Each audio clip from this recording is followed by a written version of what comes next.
நேத்து நடந்த CSK versus RR match எல்லாருமே பார்த்திருப்பீங்க. இதுல வந்து ஆர்ஆர் வந்து டாஸ் வின் பண்ணி பவுலிங் சூஸ் பண்ணியிருந்தாங்க.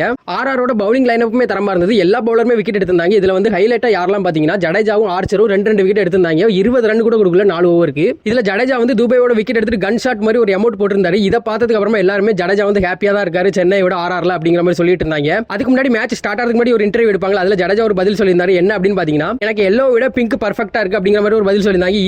அதையும் சேர்த்து வச்சு ட்ரோல் பண்ணிட்டு இருந்தாங்க நம்ம பசங்க. பட் அது நடந்துட்டு இருந்த கொஞ்ச நேரத்துல ஜடேஜா வந்து அழுகிற மாதிரியும் ஃபீல் பண்ற மாதிரி இமேஜஸும் வீடியோஸும் வந்துட்டு இருந்துச்சு. என்னதான் அவர் வந்து ஆர்ஆர்ல இருந்தாலுமே சிஎஸ்கேவோட ஓல்டு பிளேயர் தான். அது மட்டும் இல்லாம லாஸ்ட் கப் அவர் தான் அடிச்சும் கொடுத்திருந்தாரு சிஎஸ்கேக்கு. அதனால அந்த ஃபீலிங் வந்து கன்ஃபார்ம் இருந்திருக்கும்.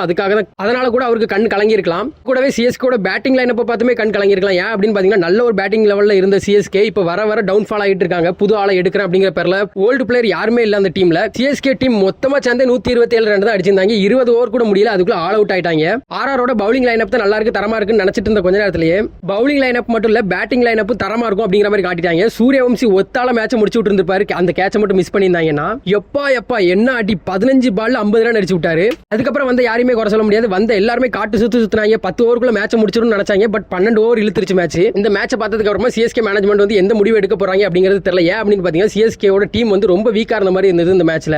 இதுக்கப்புறமா சிஎஸ்கே வந்து அவங்களோட டீம் லைனப்ப மாத்த போறாங்களா, இல்ல பவுலிங் லைனப்ப மாத்த போறாங்களா, இல்ல வந்து ட்ரைனிங் நல்லா எடுக்க போறாங்களா அப்படிங்கிறது தெரியல. நீங்க சிஎஸ்கே மேனேஜ்மெண்ட் பத்தியும் சிஎஸ்கே டீமை பத்தி என்ன நினைக்கிறீங்க அப்படிங்கறத கமெண்ட்ல சொல்லுங்க. அது மட்டும் இல்லாம இந்த மாதிரி வீடியோஸ் தொடர்ந்து பார்க்கணும் அப்படின்னா நம்ம சேனலை சப்ஸ்கிரைப் பண்ணிக்கோங்க.